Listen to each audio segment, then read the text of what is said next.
A todas e todos que estão presentes. Eu sou a professora Flávia, estamos aqui nesse encontro, né, com a nossa primeira palestra do projeto CRIA de ensino, dentro da licenciatura em Artes Visuais da Universidade Federal de Santa Maria. Estamos com o querido colega, professor João Paulo Balicei, da Universidade do Estado de Maringá, que tem um currículo gigantesco. Doutor em educação, mestre em educação. Ele tem duas especializações, educação especial em arte e educação, é graduado em artes visuais, tem uma série de pesquisas na linha da cultura visual, do gênero, da sexualidade, das artes visuais, da arte e educação também. E é uma pessoa assim que a gente conheceu há pouco tempo, à distância ainda não presencialmente, mas tem um carinho e considera muito pela produção, né, que é uma expoente aqui no Sul, nessa área, que é uma área que a gente precisa continuar o debate, ainda mais em tempos temerários como nós estamos, né? Então, aqui eu vou dando abertura para a fala dele. Fiquem tranquilos em anotar questões, que aí no final a gente vai abrir para o debate, né? Seja bem-vindo, professor João Paulo. Agradeço o aceite desse convite, né? É muito bom poder fazer isso, mesmo na questão do ensino remoto. Espero que futuramente possam colaborar, né? A gente possa colaborar presencialmente e dialogar melhor, tá bom? Fica sempre o convite num retorno presencial. Por favor, né? Chega de telas. A gente está conhecendo pessoas, está conhecendo lugares, está conhecendo instituições, tudo a partir de telas, né? Tudo com essa mediação, com esse atravessamento. Estou com saudade das amizades, dos eventos, das viagens e das descobertas presenciais. Flávia, muito obrigado pelo teu convite, muito obrigado pela apresentação que você fez do meu trabalho e pela oportunidade que você está concedendo a mim e a tantas pessoas para que a gente se conheça um pouquinho mais e para que a gente fale sobre assuntos que para mim são muito importantes. Então é um prazer, é um privilégio para mim dividir esse espaço com vocês, ainda que ele seja virtual. Posso dar início à minha fala? Vocês veem a minha tela que está sendo compartilhada? Sim, vocês estão vendo, pessoal? Acho que sim, né? Eu vou dando início à fala, Flávia, e à medida que as pessoas forem comentando alguma coisa, de repente perguntando, se você quiser me interromper, fique à vontade, tá bom? Tá bom. Vou até sair para ficar a internet melhor. Vai aparecer só a sua carinha. Tá ótimo, tá ótimo. Pessoal, então quando a Flávia me convidou, eu fiquei pensando, né, em que aspecto do meu trabalho trazer para compartilhar com vocês. E a síntese, né, que eu trago aqui para compartilhar, na verdade, ela é um recorte de um livro que eu estou lançando. Ele foi publicado ano passado, é um livro de minha autoria que se chama Provoque Cultura Visual, Masculinidades e Ensino de Artes Visuais. Esse livro aqui, ó, eu vou pegar e vou mostrar ele para vocês. É um livro meu que foi publicado pela editora Metanoia, que é uma editora do Rio de Janeiro. E caso vocês tenham interesse, podem adquirir no site da editora, pode entrar em contato comigo, mas antes deixa eu apresentar o recorte, né, para ver se vocês se interessam de fato. A fala de hoje, o recorte que eu fiz, ela tem como título Pedagogias Culturais, Artefatos e Gêneros. E daí eu acrescentei um subtítulo: O que as imagens pensam que as crianças são?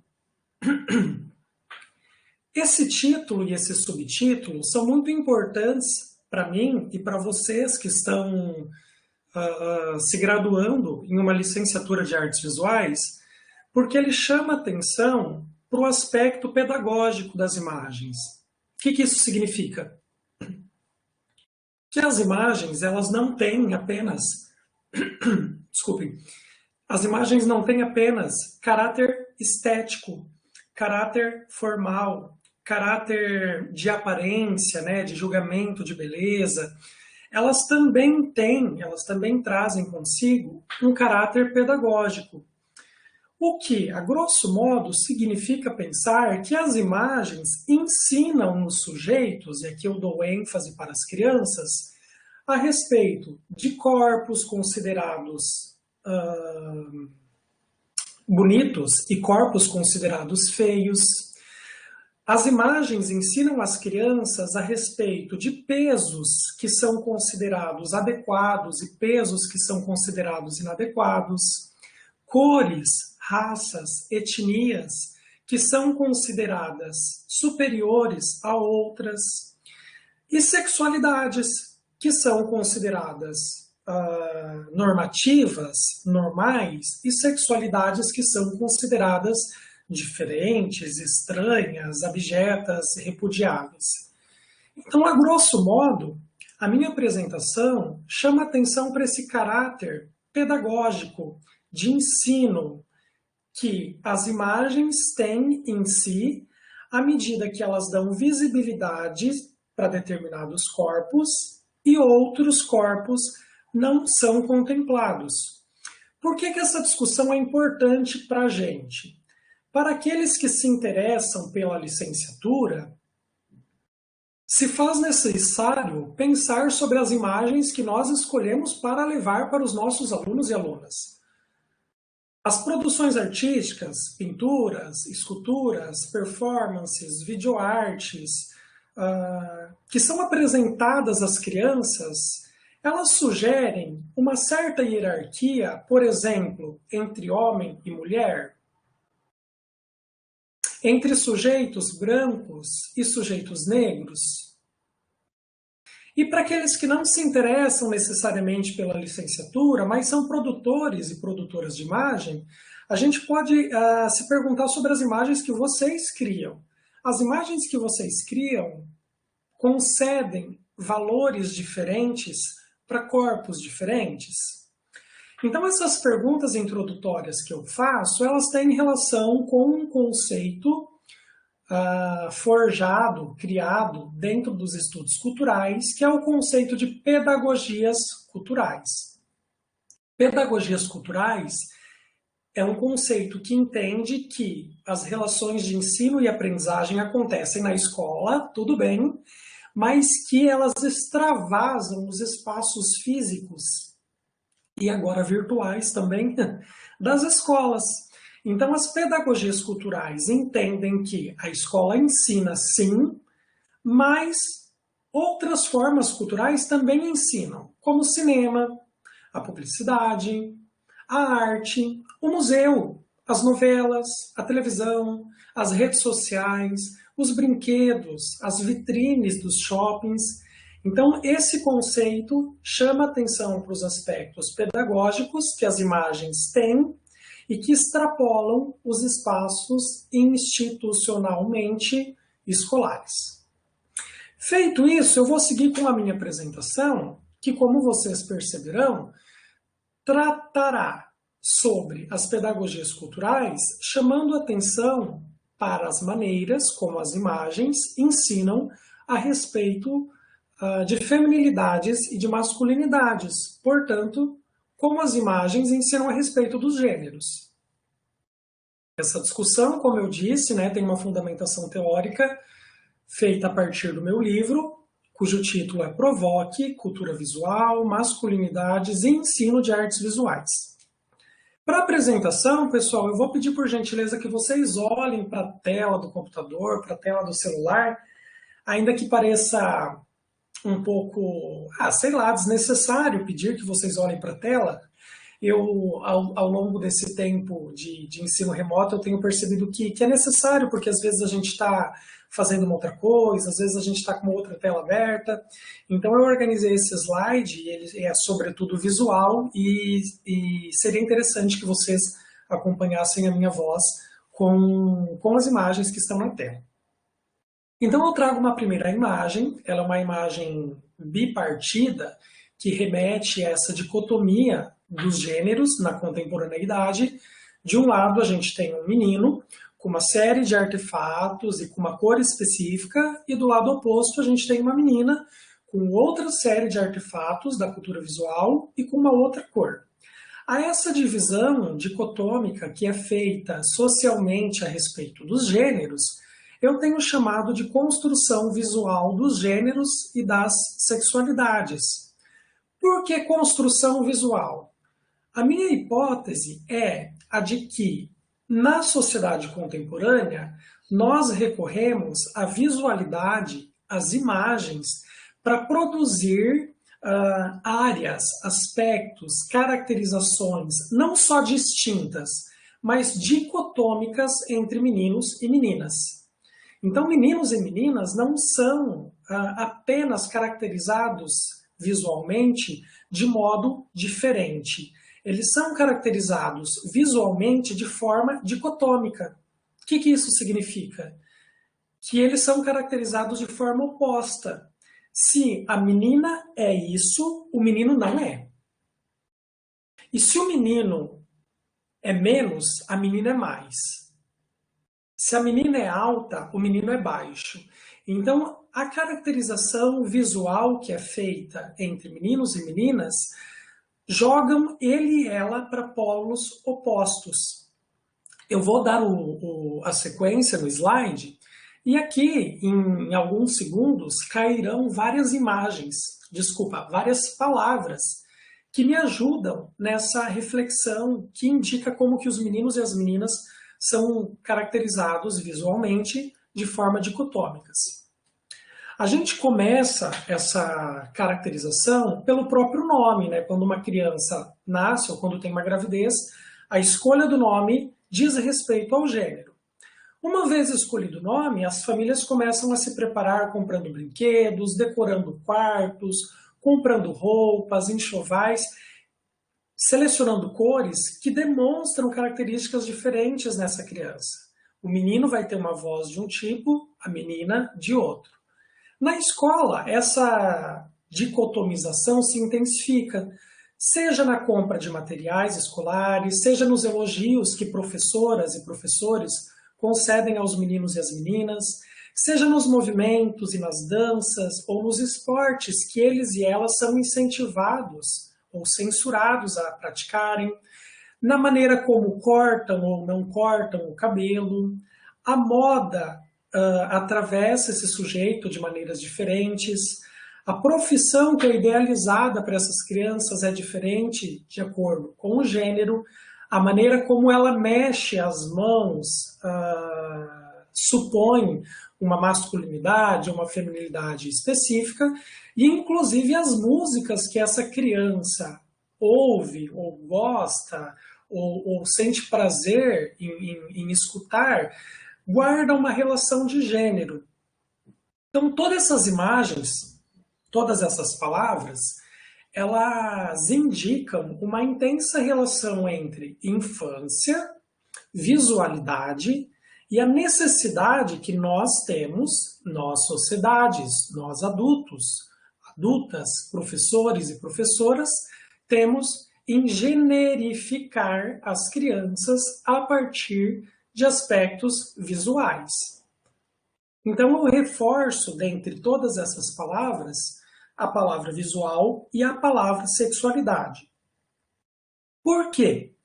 Para mim, quando socialmente nós utilizamos de cores para diferenciar meninos e meninas, quando nós utilizamos de brinquedos, como aqui nesse exemplo, né?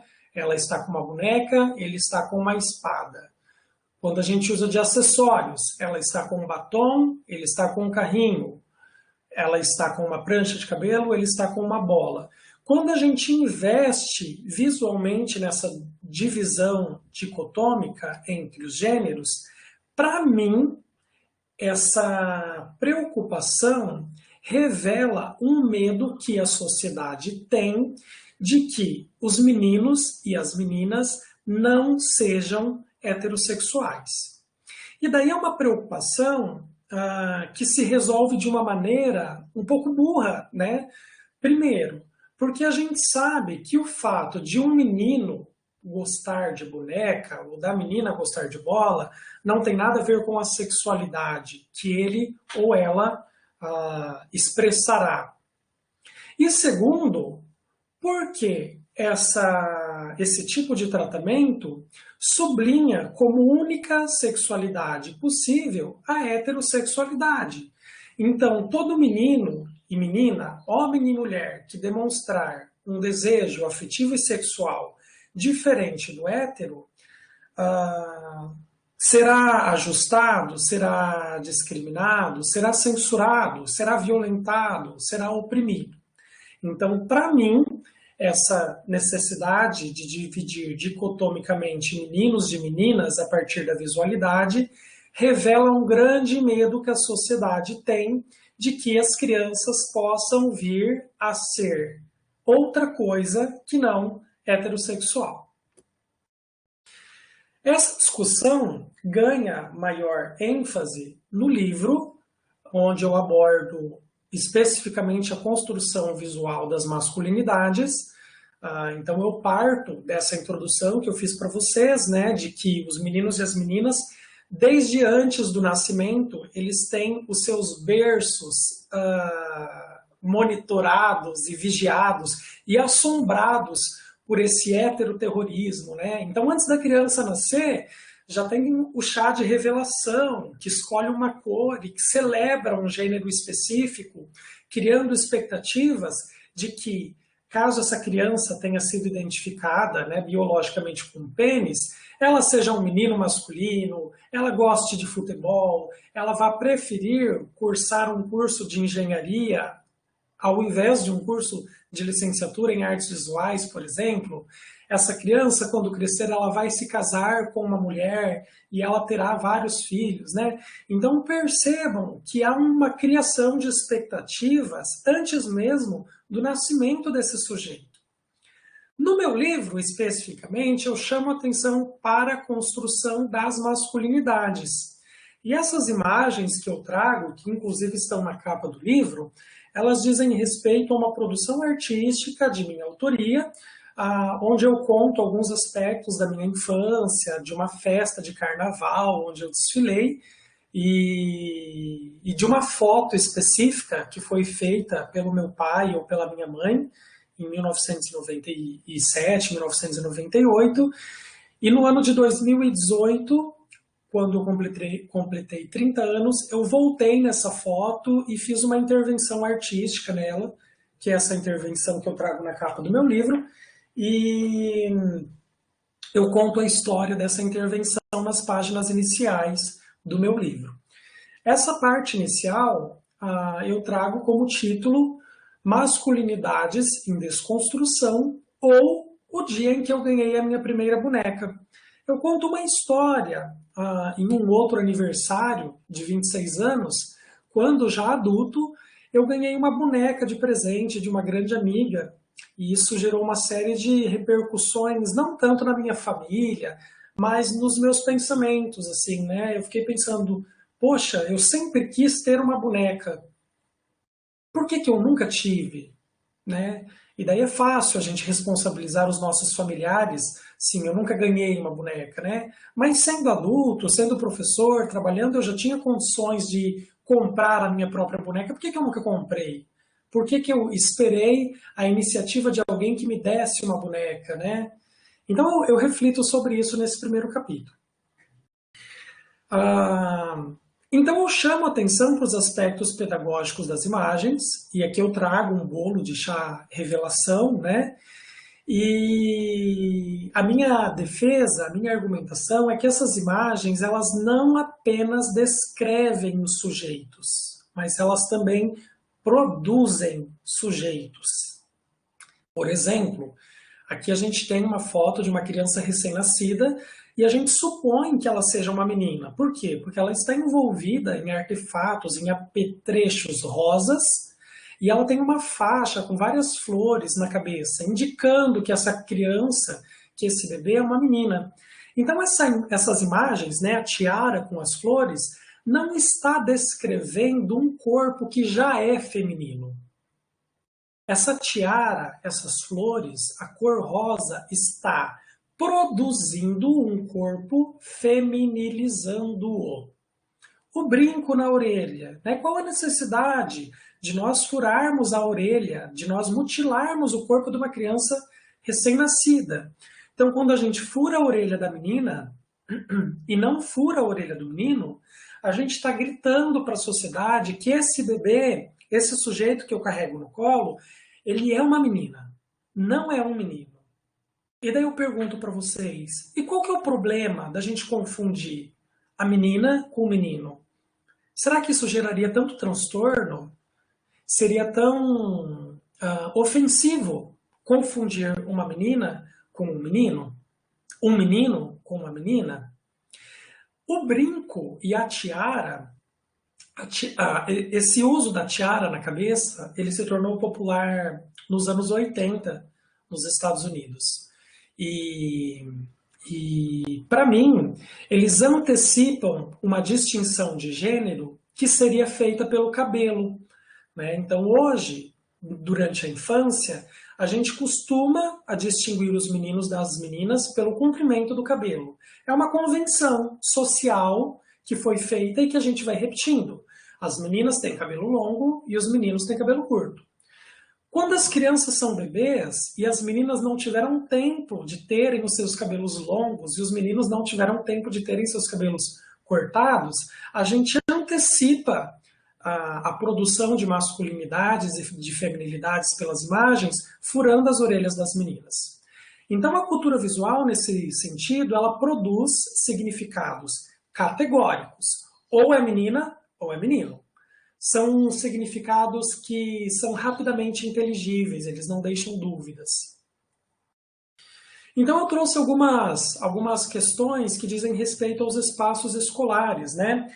Nesse livro, eu compartilho com vocês das minhas inquietações enquanto professor coordenador do estágio supervisionado, porque quando eu acompanho os meus alunos e as minhas alunas nas escolas e nos centros de educação infantil, as creches, eu percebo que as imagens que ocupam esses espaços escolares, elas são estereotipadas, né?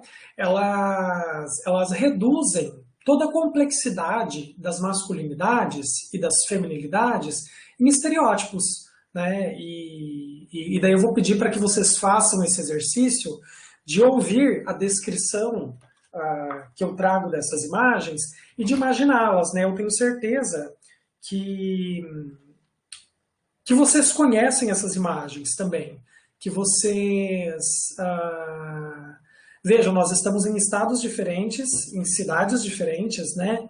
Em contextos diferentes, mas eu imagino que as imagens sobre as quais eu falo e as quais eu critico também sejam populares, também sejam comuns nos espaços que vocês frequentam. Vou pedir licença para ler um trechinho, tá, da página 19 do livro, que diz assim, ó: estou me referindo às minhas idas nos centros de educação infantil. Não foi raro, nessas ocasiões, deparar-me, por exemplo, com imagens a partir das quais toda a complexidade das masculinidades fora simplificada em estereótipos. Personagens brancos e com olhos claros, que usam roupas azuis e tênis grandes, que exibem um boné na cabeça e que seguram uma bola ou um carrinho em uma de suas mãos. Tais figuras são, como se pode imaginar, quase sempre acompanhadas de seu equivalente feminino. Personagens semelhantemente brancas e com olhos claros, porém com vestidos em tons rosados e sapatos de salto. Costumam ter cílios marcados, manchas avermelhadas nas bochechas e cabelos longos, possivelmente amarrados por 2 laços de fita. Em suas mãos levam uma boneca, uma bolsa ou um utensílio doméstico qualquer. Eu arrisco supor que você também conhece essas imagens às quais eu me refiro aqui. Então, eu me preocupo com o uso dessas imagens estereotipadas na produção de gênero na e durante as infâncias. E aqui eu trago alguns exemplos, né? Percebam aqui nesse exemplo que essas imagens ultrapassam, inclusive, a humanidade. E aqui uma festa junina. Recentemente nós tivemos uma propaganda do Burger King, que eu imagino que vocês tiveram acesso a ela, que foi muito criticada, inclusive por escolas, por instituições, porque nela crianças falavam sobre sexualidades. Crianças falavam sobre relacionamentos entre dois homens, entre duas mulheres, entre pessoas LGBT. Essa propaganda, essa publicidade foi lançada em comemoração ao Dia do Orgulho LGBTQIA+, que é o dia 28 de junho, foi segunda-feira, e ela foi super criticada porque estavam ensinando sexualidade para as crianças. E daí eu problematizo com vocês. Olha a festa junina. Aqui a gente não está ensinando sexualidade para as crianças? A gente não está ensinando as crianças a serem heterossexuais? Pois, nessas ocasiões, meninos se vestem de uma forma e meninas se vestem de outra forma. Meninos e meninas integram casais. Eles andam de mão dadas em pares, eles se casam. As meninas se vestem de noivas e os meninos se vestem de noivos. Eles se casam. Há uma cerimônia, há padre, o pai tenta impedir o casamento. Então há todo um ritual de heterossexualização dessas crianças, né? Percebam nessa imagem que o único artefato que os meninos e as meninas compartilham entre si é o chapéu de palha. E mesmo assim, o chapéu de palha é generificado. O chapéu de palha dos meninos é desfiado. O chapéu de palha das meninas tem bordado, tem babado, tem um laço de fita, tem uma cor. Então, com isso, gente, eu não estou dizendo que eu sou contra a heterossexualização das crianças. Não. Quanto mais referência de sexualidade que as crianças tiverem, melhor.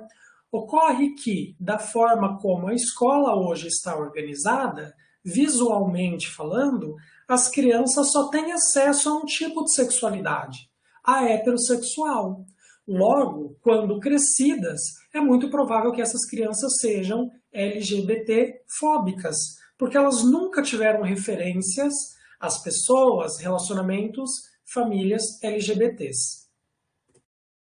Bom, aqui eu trouxe 3 perguntas, mas eu vou avançar um pouquinho mais, vou só lê-las para vocês, para que vocês possam refletir sobre elas, tá? Meninos e meninas são, de fato, diferentes, ou eles e elas se tornam diferentes à medida que assim são tratados e tratadas? A quem interessa as crianças... faltou uma palavra aqui. A quem interessa caracterizar as crianças de modos diferentes? O que tentam assegurar com isso, com essa caracterização distinta? E, por fim, para mim, a pergunta que é mais importante. E as crianças que não correspondem às expectativas implícitas nesse tratamento? O que tem sido feito por e com elas?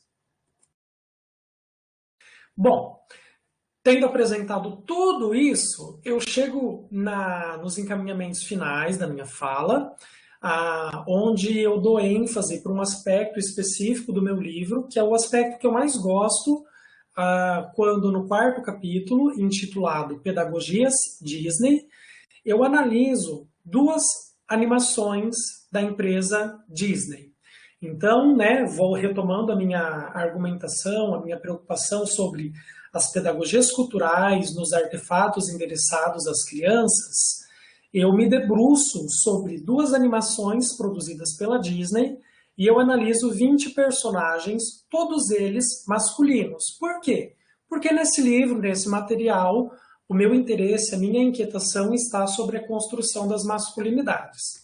Então eu analisei esses 2 filmes, Aladdin, de 1992, e Mulan, de 1998, e me debrucei sobre 20 personagens, sendo eles 2 vilões, 2 personagens heróis e 16 personagens coadjuvantes.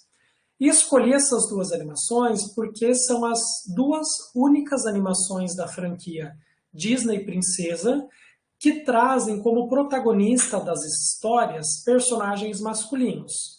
No caso de Aladdin, o personagem protagonista é o próprio Aladdin, e no caso de Mulan, o personagem protagonista masculino é o Ping, que na verdade é um disfarce criado pela própria Mulan. E daí aqui, a nível de exemplificação, deixa eu voltar um pouquinho, a nível de exemplificação e de interrupção da minha fala, eu trouxe uma série de imagens, uma série de frames que mostram, exemplificando com a animação de Aladdin, como que visualmente recorrem-se a artefatos, a estratégias diferentes para caracterizar o herói, o vilão e os personagens coadjuvantes.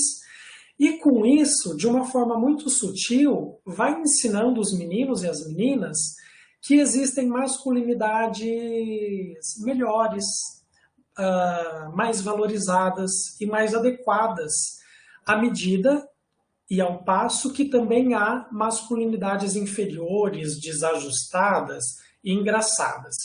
Então, no livro, isso é feito com todo o aprofundamento teórico, mas aqui eu trago algumas imagens para exemplificar. Por exemplo, no caso de Aladdin, né? Aqui percebam que ele luta contra vários soldados, os soldados com arma, e ele sem arma, e ele consegue vencer todos. Ele é um personagem nitidamente heterossexual, que se sente vaidoso, orgulhoso quando interage com mulheres, mas quando ele interage com mulheres gordas, ou com mulheres altas, ou com mulheres que não são consideradas bonitas, ele se sente desconfortável. Diante de uma mulher que atende a essa estética, ele defende, ele é herói, ele gosta de se vangloriar, de cumprimentar, de socializar com vários homens. Todavia, quando esses homens se aproximam dele de forma carinhosa, tocando, acariciando, ele se sente desconfortável, né? Então, a partir dessas imagens, vocês conseguem perceber como que a Disney, enquanto pedagogia cultural, caracteriza a masculinidade hegemônica, a masculinidade do príncipe, do herói, a partir de adjetivos e de comportamentos específicos, né? Por exemplo, sendo esse filme um filme que passa em Ágraba, que é uma cidade fictícia, né, do Oriente, todos os personagens masculinos têm barba, eles têm nariz grande, eles têm sobrancelhas marcadas, alguns deles não têm dentes, né? E o Aladdin não, né? Mesmo ele sendo um personagem de Ágraba, ele é construído com uma visualidade estadunidense. Inclusive, para desenhar o rosto do Aladdin, recorreu-se à fisionomia do ator estadunidense Tom Cruise. Então você percebe que até na etnia esse personagem é marcado de uma maneira específica. Em contrapartida, os personagens coadjuvantes, por exemplo, o Gênio, eles são personagens que dão suporte ao Aladdin, né?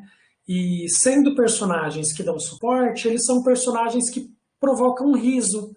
E para provocar o riso, o Gênio rebola, o Gênio chora. Então, veja, o Aladdin não chora, o Aladdin não rebola. O Gênio pode. Por quê? Porque ele provoca o riso. Ele é um personagem cômico. Ele é um personagem que beija outros homens, ele abraça, ele é muito carinhoso, ele é muito afetivo. Inclusive, ao longo do filme, ele se fantasia de mulher pelo menos 5 ou 6 vezes, passando batom, colocando peruca, usando saia. Então, tudo isso em prol do riso, do cômico, né? Se Aladdin fizesse isso, talvez Aladdin não fosse considerado herói. E vale ressaltar que o Gênio, ao final da animação, abre mão da sua própria liberdade, quando o Aladdin, né, utiliza como último desejo que o Gênio se torne livre, o Gênio abre mão da sua liberdade para que o Aladdin e a princesa continuem juntos, como um casal heterossexual.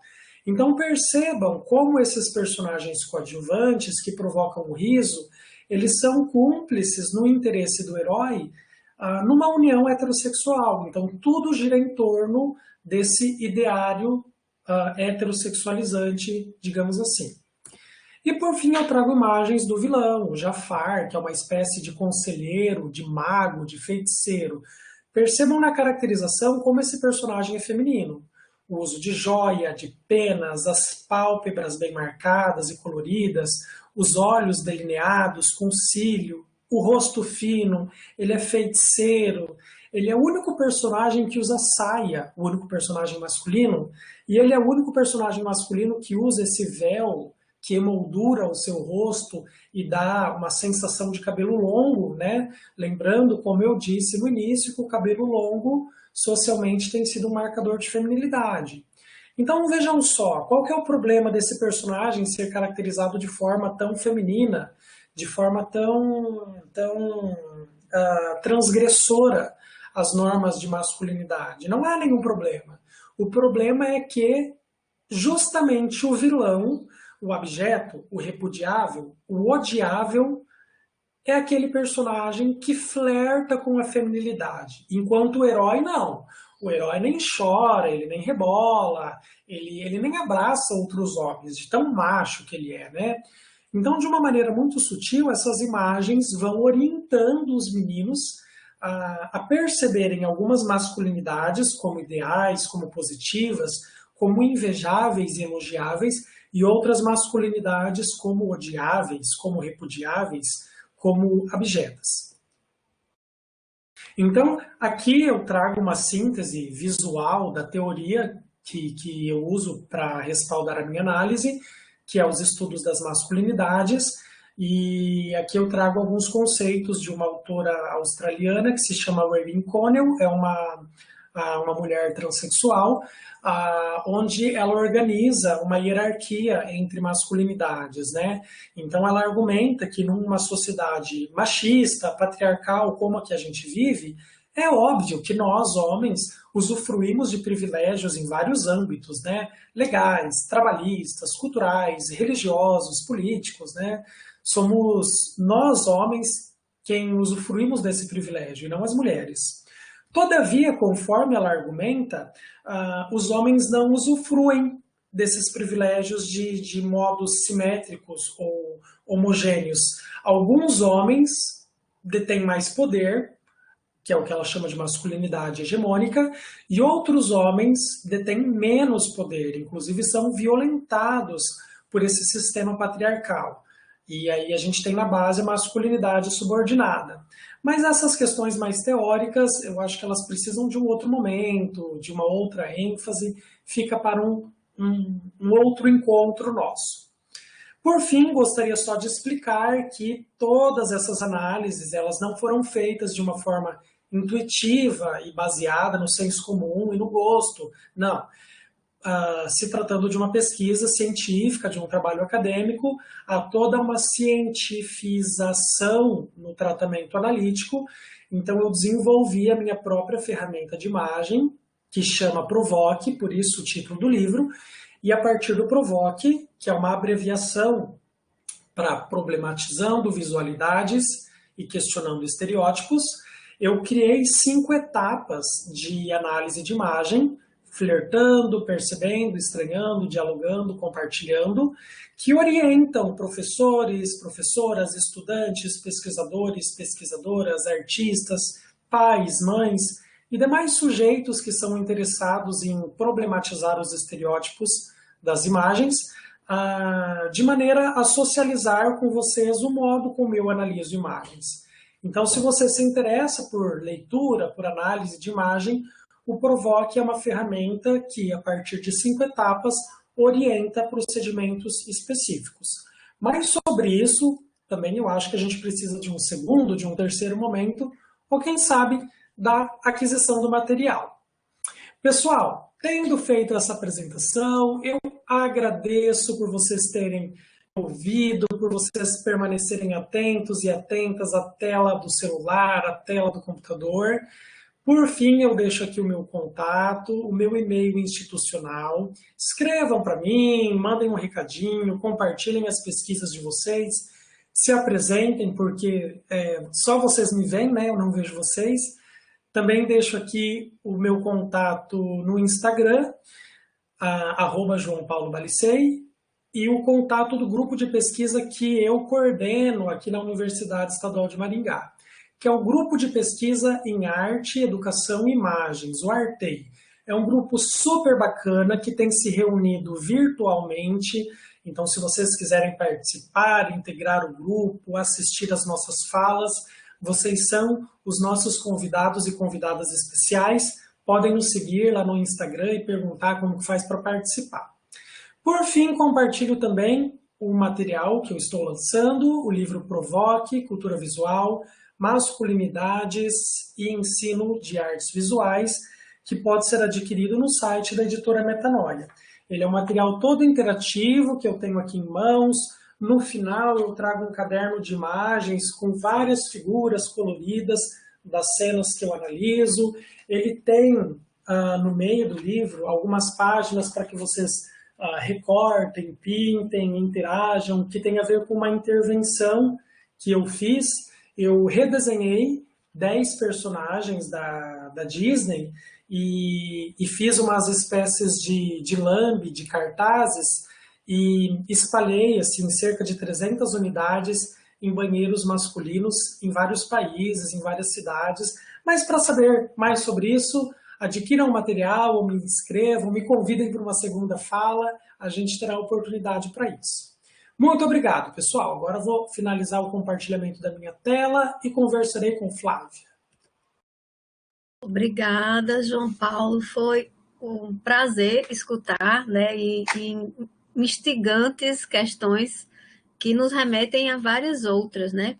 E aí a gente abre agora para as perguntas. Essa plataforma aqui, vocês podem abrir o microfone ou podem digitar aqui no bate-papo do lado. Não sei se João Paulo consegue visualizar bate-papo público. Consigo. Só agora que eu estou vendo um monte de pessoas escrevendo. Que bom. Pronto. Eu vou ver se eu fecho a apresentação para ficar melhor. Pronto. Tá bom, né? A tela. E aí, gente, vocês estão aí? Estão? A gente fica sem saber, né? Alguma questão? Teve uma pessoa que falou aqui, ó, Giovana, tá vendo? Ó, interessante pensar como a Disney nesses recortes específicos, além de trabalhar questões de gênero, idealiza gêneros orientais, totalmente diferenciados do ocidental. Atualmente tenho trabalhado com Aladdin por essa perspectiva, ela falou. Maravilhosa, Giovana, isso mesmo.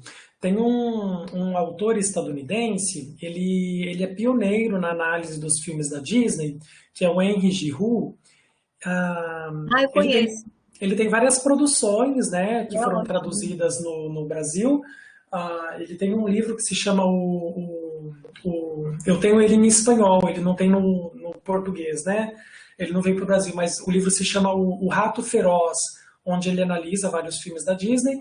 Mas aqui no Brasil a gente tem uns 4, 5 textos dele traduzido, e ele dá essa ênfase às questões orientais, né? Tanto que a canção As Noites da Arábia, que é a canção introdutória da animação da Disney, ela apresenta os povos orientais, árabes, de uma maneira muito pejorativa, né? Dizendo, fala até de orgias, inclusive, né? Então, na primeira versão da animação, essa canção foi super criticada, porque diz assim na canção: vão cortar sua orelha para mostrar para você como é bárbaro o nosso lar. Então, a canção pinta, né, descreve a Arábia como um lugar bárbaro, um lugar quase que selvagem. E o Giroux critica isso. Em versões posteriores, a Disney ajustou, né, tentou arrumar algumas questões nessa música. E tem aqui umas falas de José, dá para tu ler aí? José? Josiel. Josiel é de São Luís, né? Josiel e Josi. O José eu conheço ele, ó. O José é um dos amigos que a virtualidade tem me proporcionado, né? A gente se encontra em salas, em eventos. Ele é um querido. É um prazer ter você aqui conosco, colega. Josi é de São Luís, né? Até perguntei antes de tu chegar o pessoal de onde era. Tem um pessoal aqui de Seberi, do Rio Grande do Sul, de São Luís, de vários lugares. Que bacana. Aí Josiel tá escrevendo. É porque é diferente, gente. Essa plataforma muita gente não conhece. Daí também aqui como é, ele permite também que a pessoa ligue a câmera se quiser, ou abra o áudio, e aí a pessoa pode Uhum. perguntar. Né? Como tenta ser uma aula, né? Diferente, não é uma aula, mas tenta ser, né? Ensino remoto. Sim, sim. Pois aí, João Paulo, eu posso dizer uma coisa, que tem muitas coisas do teu livro que eu li, não consegui ler tudo porque nós estamos, eu não vou mentir, né? Claro. Numa situação de doido, né? Eu não sei tu, mas eu estou numa situação de doido, de tanto trabalho. Já eu aqui, eu digo, horário de aula, era a coordenação aqui me mandando, você tem que analisar não sei o que do NDE, eu digo, ai meu Deus. Então é sempre, a gente fica até, e tem que cuidar da cabeça. Olha, tem uma pessoa do Pará, José do Pará, Igarapé Mirim, Pará. Legal. E Que aí, bacana. sempre a gente fica se sentindo um pouquinho culpado, né? Tá lá fazendo alguma comida ou cuidando de alguma coisa dentro de casa, porque o trabalho entrou dentro da nossa casa, né? E Sim. a gente, toda pessoa, para ter um certo equilíbrio, é bom trabalhar em outro espaço, que não dentro da sua casa. Por quê? Porque você não trabalha às 8 horas, nós não estamos trabalhando 8. A gente trabalha praticamente 24 horas. Essa semana passada, eu sonhei com reunião, não sei tu. Aff, Eu sonhei Maria. que eu estava numa reunião. Aí me acordei assim, assustada. Eu estava numa reunião, dormindo. Então a gente trabalha, na verdade, bem mais. Olha, Sim, sim.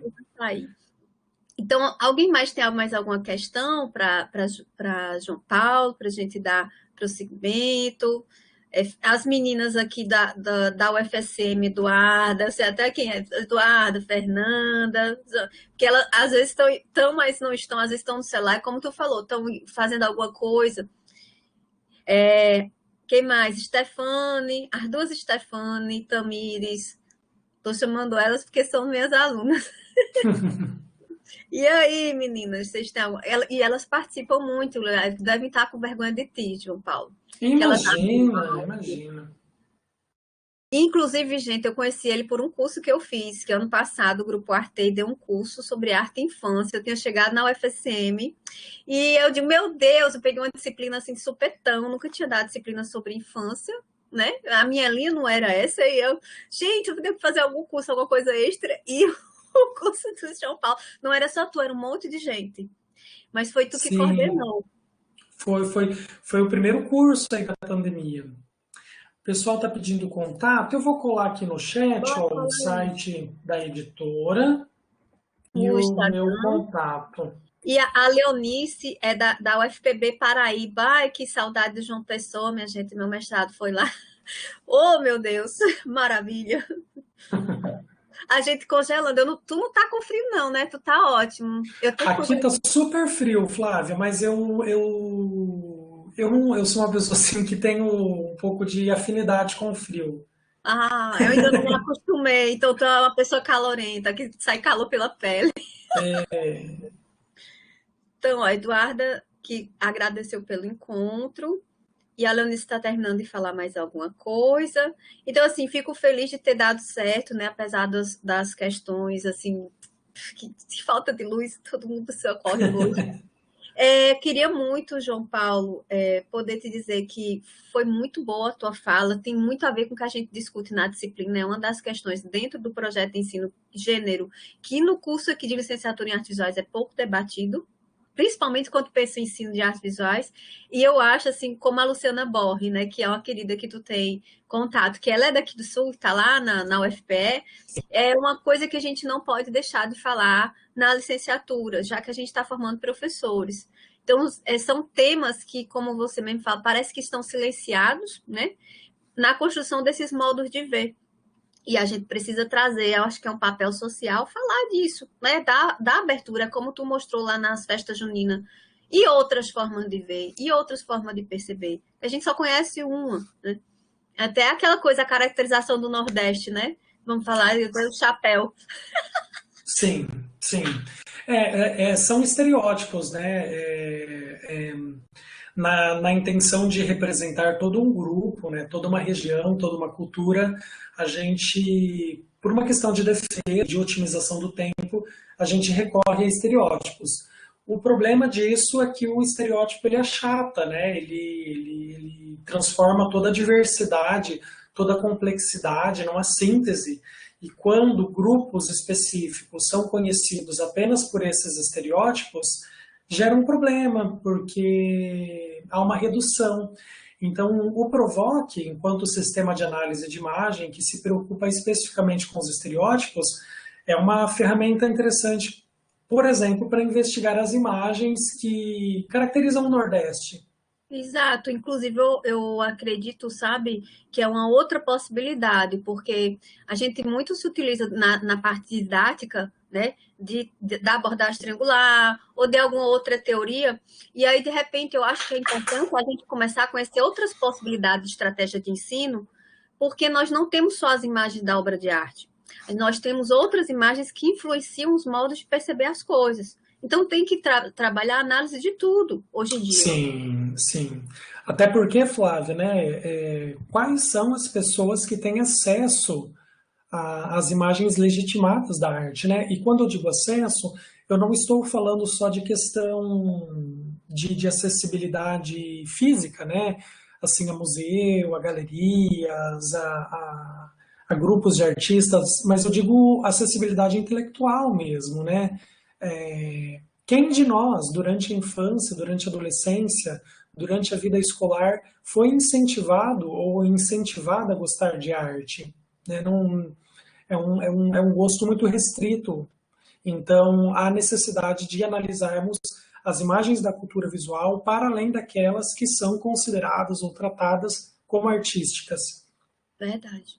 Por isso que eu acho que é uma questão aqui que a UFSM, você sabe que é muita coisa sobre cultura visual, a gente tem muita publicação aqui, né? Desde os estudos dos grupos lá que Marildas fez um celeiro aqui há uns 10 anos, já tem trabalhado 10, 15 anos, mas também é fazer esse contraponto, que nem 8 nem 80, né? A gente não Sim, deixar de trabalhar essa questão das imagens, de todas, mas ao mesmo tempo também entender que existe uma cultura que erudita, né? Eu não gosto nem desse termo, mas que está lá e que não é para a população, né? Segundo fizeram e a história tradicional homologou, e as pessoas não têm acesso também a essa discussão da arte contemporânea em si, inclusive da arte contemporânea que está nos museus, né? sim, sim. Dialoga com esse teu trabalho muito, que os desenhos são formas de educação do olhar, né? Sim, os desenhos animados, os materiais escolares, como analisa a Luciana Borri,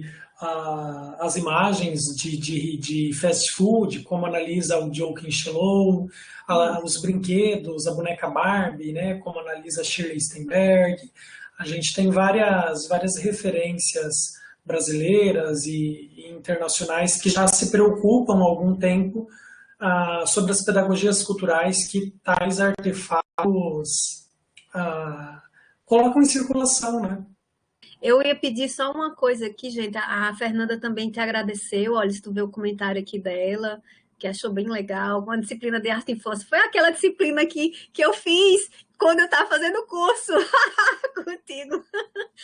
E o teu grupo, eu dei essa disciplina aqui no curso.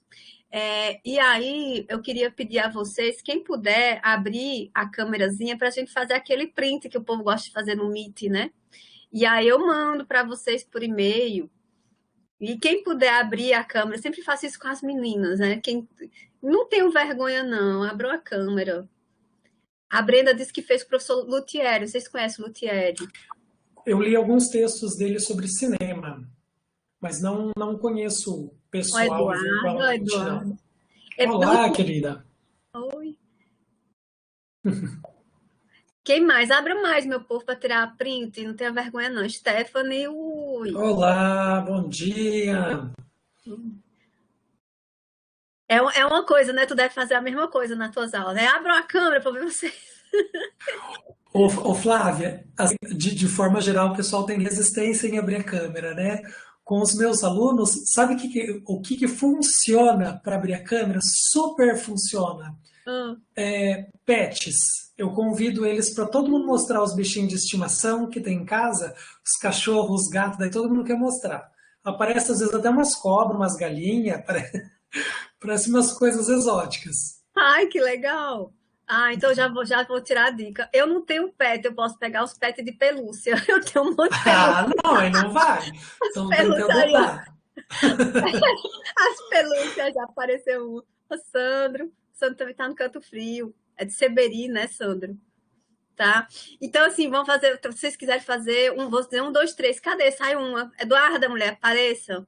Vou tirar um print. Sumiu, caiu a internet, mulher. Cadê? Hum. Eu tirei um, mas eu vou pedir assim, tipo, agora. Aí tem Danilson. Danilson é meu esposo. Quis fazer também. Ah, que ótimo. Tá em outro lugar. Cadê Eduarda? Eduarda, mulher. A Eduarda é representante de centro. Acho que está quase formada, né? A menina está quase formada. Daqui a pouco se forma. Acho que ela está com algum problema da câmera. Eu vou tirar duas, que aí se ela aparecer, a gente tira outra. Vamos lá. Um, dois, três. X, né? Não sei como é que fala. X.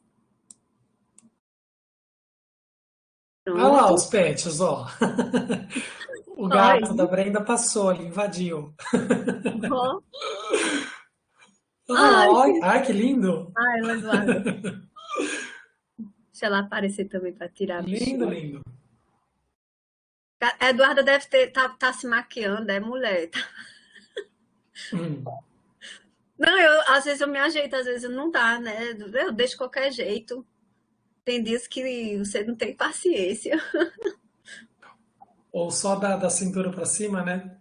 É, não, eu tava falando de tu entrar, que teve caso que eu tava numa live transmitida no YouTube, eu falando e mais duas pessoas, e simplesmente deu problema na câmera da Eduarda. Simplesmente caiu o celular da pessoa que tava transmitindo, que a pessoa tava no celular e ela Hum. tava de micro short. E aí apareceu, foi tudo. Eu digo, eita, mulher, isso foi gravado, foi muito doido. Eu digo, mulher, tá doido. Aí ela ficou, ai, caiu o celular dela lá na hora e ficou tudo gravado. Eu digo, ai, não vou ficar louca, não. Ah, acontece, A Eduarda, acontece. estou quase me informando. Ela entrou de novo, caiu, para ver se tira a fotinha direitinho, bichinho. Cadê? Cadê, mulher? Cadê tu? Ah, ela entrou de novo, deve ter dado problema tirar foto com ela. Eu tirei uma, mas eu não disse agora, sabe? Porque às vezes sai, a pessoa não gosta, é bom dizer agora. Eu já saí em foto com a cara assim, toda torta. Cadê ela? Ah, Eduarda, mulher, tô esperando tu tirar a última fotinha, aí eu mando para vocês do curso. E assim, agradecer muito vocês estarem aqui até o fim, firme e forte. João Paulo, pela disponibilidade, eu sei que não é fácil, a gente às vezes é cheio de coisa. Olha a minha filha ali na tela, tô fazendo alguma coisa. Ah, pequena. Eduardo, acho que tá com problema na tua câmera, vocês estão vendo ela? Não, Bichinha, meu, né? tá Eu tirei fechado. uma. Eu tirei uma com ela, qualquer coisa fica essa. Printaram. José ainda não, tô esperando. Aí José entrou e saiu. Tô esperando a Eduarda. José quer aparecer também? Sim. Que coisa. Acho que tá com problema. Bem, vou dar o último print. Aí uma eu já tinha feito com a Eduarda, eu mando essa, quando apareceu a imagem dela, tá? Aí eu vou dar agora o último, deixa eu ver. É um, é dois, é três e já. Pronto, Ótimo. pronto. Dei três. Tá? Então, assim, agradecer vocês estarem aqui, se cuidem, né? Foi muito bom. Se puderem adquirir, eu digo que toda disciplina você tem que indicar livros que os alunos podem comprar, que são importantes para a área. Adquire o livro do João Paulo. Eu acho que a gente tem que ter um mínimo de livros quando está fazendo a faculdade, por Sim. mais caro que às vezes pareça, mas é importante. É, tem livros base, né? Então, vamos dizer, de gênero, o livro dele, o livro da professora Luciana Borre, que está em PDF na internet, vocês acham fácil. Sim. Então, E até ontem, Flávia, a editora estava com uma promoção. Você comprava meu livro e ganhava um outro, olha, com uma temática semelhante, mas se vocês escreverem, mandarem uma mensagem lá para para a Lea, da editora Metanoia, dizendo que participaram do curso, que gostariam de participar da promoção, é possível que ela estenda para mais um dia. Foi uma promoção do mês do orgulho. Estamos um dia a mais, né, aí do mês do orgulho, mas é possível se inserir. Pronto, então fica a dica, né? Então fiquem bem, ó, coraçãozinho. Se cuidem, viu? Muito bom, muito obrigada, João Paulo. Você é uma Imagina. pessoa querida, né? E assim que tudo melhorar, já não é tão longe Maringá, vamos fazer umas conexões. Vamos, por favor, que eu não conheço Santa Maria ainda. Não, eu também não conheço ainda Maringá, só Curitiba.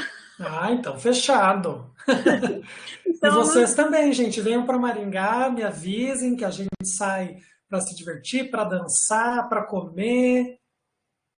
pronto, fica aí os convites todos. Então, fiquem bem, até mais. Vou aqui dar uma parada.